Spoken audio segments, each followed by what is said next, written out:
Alors, on va voir ensemble les réactions d'oxydation. Donc, on peut avoir des réactions d'oxydation qui sont en fait des oxydants qui peuvent tout oxyder, et on peut aussi aménager ça. Donc, on fait une oxydation aménagée et on n'oxyde qu'une seule fonction que l'on veut. C'est-à-dire, voilà, on fait une réaction chimio-sélective, oxydation chimio-sélective. Donc, pour cela, je vais commencer par la base. Donc pour tout ce qui est oxydation, sans citer des réactifs, je vais commencer par dessiner un alcool primaire pour mieux comprendre. Ça c'est un alcool primaire. Donc en présence d'un premier oxydant à l'équivalent, donc on va former un alcool. Ok. Pardon, un aldéhyde.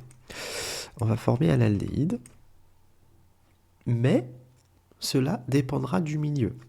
En présence, si par exemple il reste l'oxydant dans le milieu, et qu'il y a par exemple d'autres conditions, je ne vais pas entrer dans le détail acide-base, mais en fait, comment on fait? On reforme l'acide carboxylique. Vous voyez bien qu'il reste une liaison. Alors cette liaison s'est transformée en cétone, et la deuxième liaison qui reste, c'est celle-là, on l'a transformée en alcool. Okay, parce qu'on ne peut pas la transformer en cétone, elle aussi, parce que, voilà, on ne va pas respecter la règle de l'octet. Voilà, il faut le voir comme ça, tout simplement. Si on avait un alcool qui est secondaire, donc ici j'ai RR', en présence de mon oxydant, je ne forme que l'acétone. Je ne peux même pas, même s'il y a plusieurs équivalents d'oxydants, on s'arrête à l'acétone.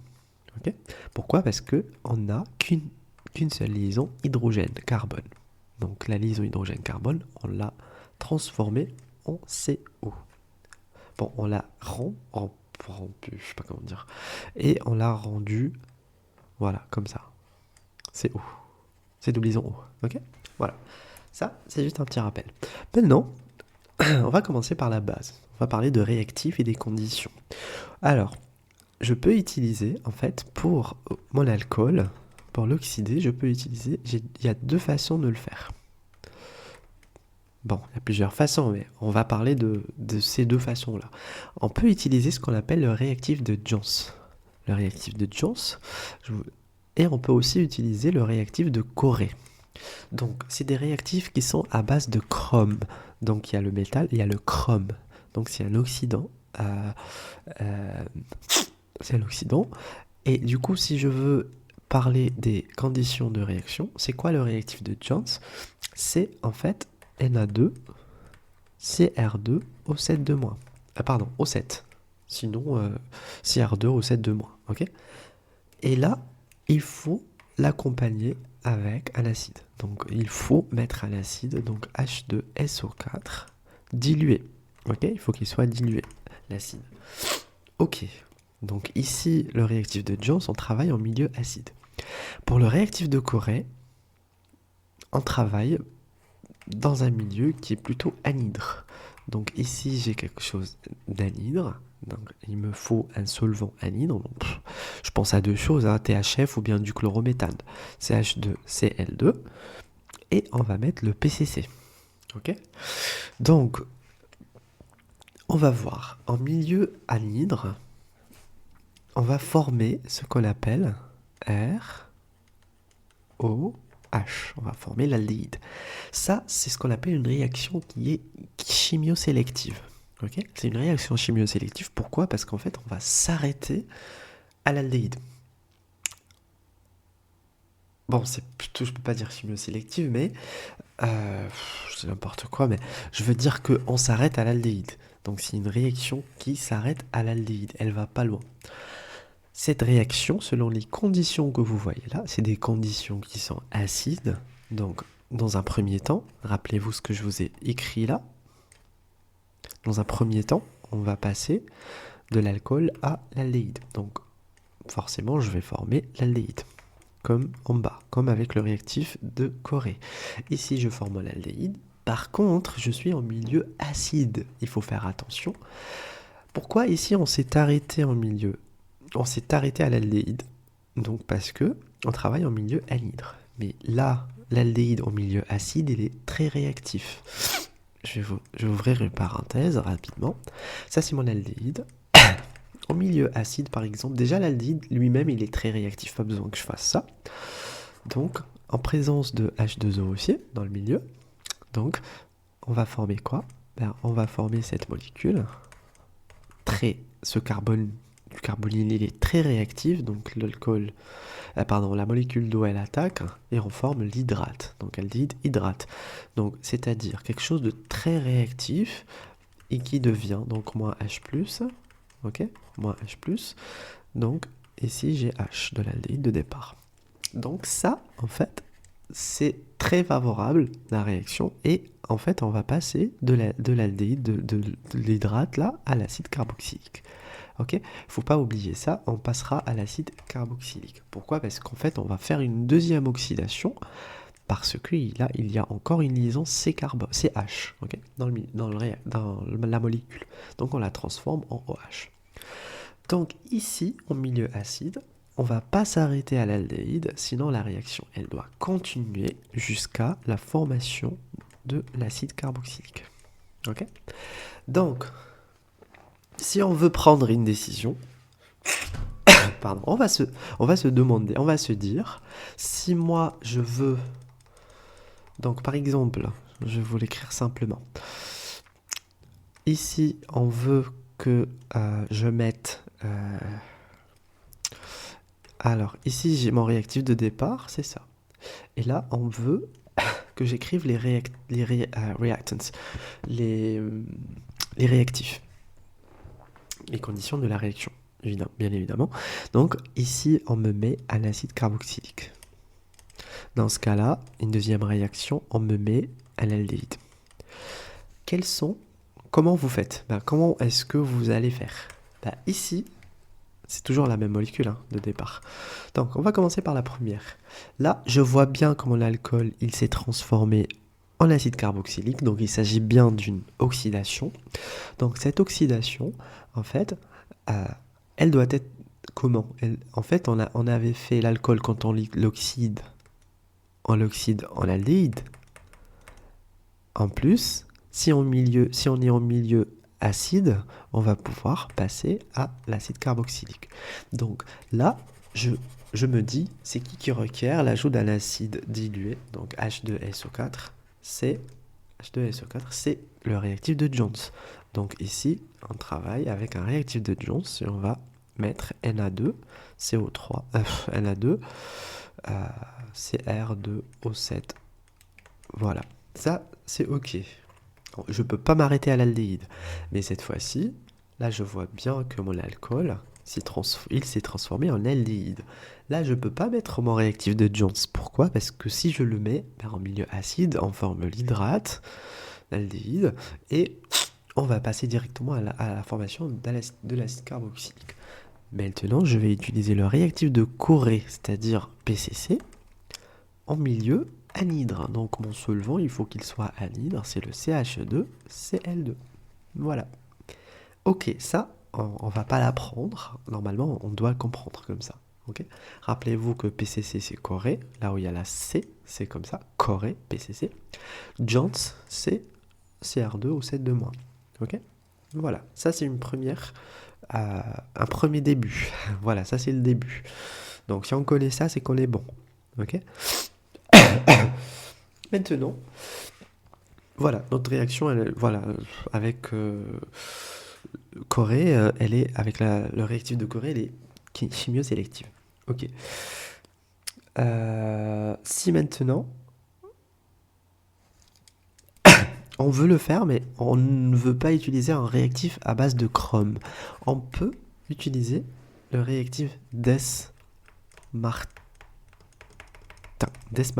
Okay, donc vous pouvez chercher ça parce que moi je me rappelle plus comment on dessine son truc, mais en fait il y a beaucoup d'iode. Il y a un truc ici, il y a beaucoup d'iode, il y a des OAC ici, OAC, voilà, OAC, voilà. Donc l'iode c'est c'est la molécule qu'on doit attaquer.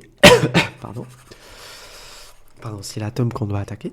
Donc en utilisant ce réactif, lui aussi il est chimio-sélectif. Lui, le Des-Martin et le réactif de Corée, c'est-à-dire PCC, sont pareils.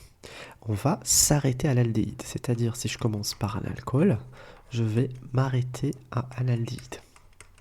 Donc, mon aldéhyde, pour que je m'arrête à un aldéhyde, forcément, il faut que le milieu soit anhydre. Okay, donc, mon milieu, il est anhydre. Je mets CH2Cl2 anhydre. Donc, ça, c'est mon solvant. Et ici, je peux mettre le réactif de Corée, PCC. Mais moi, je veux utiliser quelque chose qui n'est pas à base de chrome, donc à base d'iode. Il y a l'iode, donc voilà. Donc je mets le réactif de Desmartin, ok. Iode hypervalent, ok. Voilà, donc on forme l'aldéhyde. Donc deux façons de le faire, de former l'aldéhyde, en travaillant en milieu anhydre, soit en utilisant le Desmartin, donc un iode hypervalent, soit en utilisant le réactif de Corée, PCC, ok. Donc, pardon. Il y a encore une autre façon de former un aldéhyde. Il y a plein de façons de former l'aldéhyde, de s'arrêter à l'aldéhyde. Donc je commence par mon alcool, et là il me faut ça, RO. Voilà, il me faut ce réactif que l'on appelle TPAP. TPAP, ok. Ça c'est le TPAP. Donc on met du TPAP, et on met... Alors le TPAP en fait... il faut travailler toujours. Rappelez-vous, vu qu'on forme l'aldéhyde, il faut toujours travailler en milieu anhydre. Okay, donc ici, le solvant, vous rappelez du solvant, parce que je dois former l'aldéhyde. Il faut que mon solvant soit anhydre. Qu'est-ce que je connais comme solvant qui peut être anhydre? Il y a le THF, il y a l'éther, il y a ça, mais bon, nous on utilise Cl2, CH2Cl2 ou THF anhydre. Okay, c'est mieux que l'éther qui a un point d'ébullition qui est un peu faible. Donc ça, on va mettre... Encore, avec ça, on va mettre un cooxydant. Donc, on va mettre un cooxydant que l'on appelle le NMO. Donc, cooxydant, c'est toujours... Il y a l'amine, pardon, NMO. NMO qui se transforme en NMH après avoir oxydé quelque chose, c'est-à-dire on lui arrache on lui prend son oxygène, il donne l'oxygène et il récupère un hydrogène. Donc, ça, c'est cette molécule. Donc, un azote, comme ça. Ici, il y a un oxygène, alors, NMO, ici, il y a un oxygène, et en bas, il y a un azote, ok. Et du coup, là, en fait, il faudra le méthyle, et il faudra au moins, ok, la molécule, elle est neutre. NMO, ça devient, après l'oxydation, NMH, c'est-à-dire la même chose, N, comme ça. Voilà. L'hydrogène, voilà. On ne dit pas, on lit juste NMH comme ça, ok. Donc c'est le N-méthylmorpholine. N-méthylmorpholine. N. Ok, N-méthylmorpholine. Maintenant, ce qui m'intéresse, c'est... Voilà, c'est la réaction. Donc ici, je dois mettre NMO, je forme l'aldéhyde et je récupère mon NMH. Ok, trop bien. Et je récupère aussi, rappelez-vous, le TPAP, c'est-à-dire RuO3, O4, pardon, rappelez-vous, O4. En fait, on le récupère sous forme RuO3-. Ok, on lui a pris un oxygène. Voilà. Ici, voilà. Donc, ça c'est la deuxième façon qui est chimiosélective aussi, en travaillant en milieu anhydre. Il reste ce qu'on appelle le réactif de Swern. Swern oxidation. Donc, pour la Swern oxidation, on a besoin de l'oxalyle, le chlorure d'oxalyle. Donc, on a besoin de ça, comme ça. Oups. Normalement, si je dis pas de bêtises. Non, pardon. C'est moi qui me dis quelle structure j'ai dessinée. C'est ça. Ok. Cl. Voilà. Notre oxalyle, le chlorure d'oxalyle. Et en gros, voilà, pour l'apprendre, il y a deux molécules de... Comment dire? De chlorure d'acide. Ok. Donc là, il faut mettre du DMSO. Il faut mettre quoi d'autre? Il y a plein de choses. Il faut mettre une base, donc triéthylamine, ET3N. Il en faut 2 équivalents. On va dire pourquoi on a mis 2 équivalents. Et il faut travailler au milieu à basse température, très basse température, donc 178 degrés, pour pouvoir former l'aldéhyde. Et plein d'autres choses. Donc, nous, comment on va faire? On va, en fait, déjà le DMSO, le DMSO, il est difficile à, prendre, à introduire, Déjà, il faut, avec la seringue, pipeter, je sais pas comment dire. Voilà. Et après, rapidement, il faut le mettre. Donc, qu'est-ce qu'il faut? Il faut pour les moins 178 degrés, il faut un bain de carboglace. Les carboglaces, là, l'azote, carboglace, en plus de l'acétone. Il faut mettre de l'acétone, ok? Comme ça, on est à moins 78 degrés.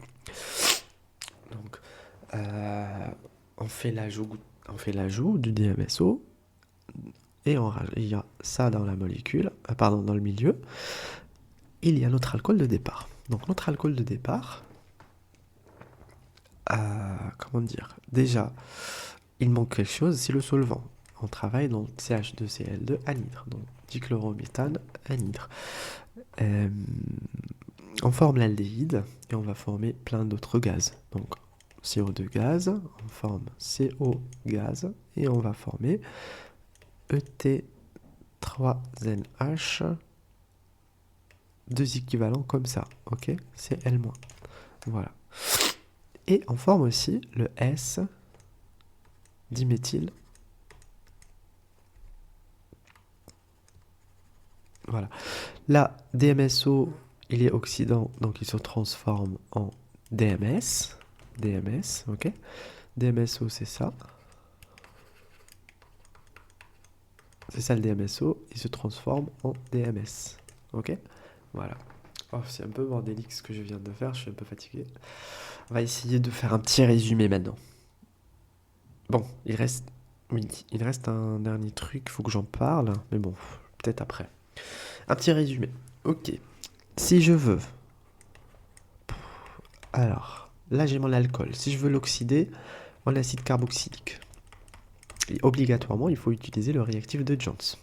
Donc ici, il me faut Na2CO2 Cr2O7 en présence de H2SO4, l'acide sulfurique dilué.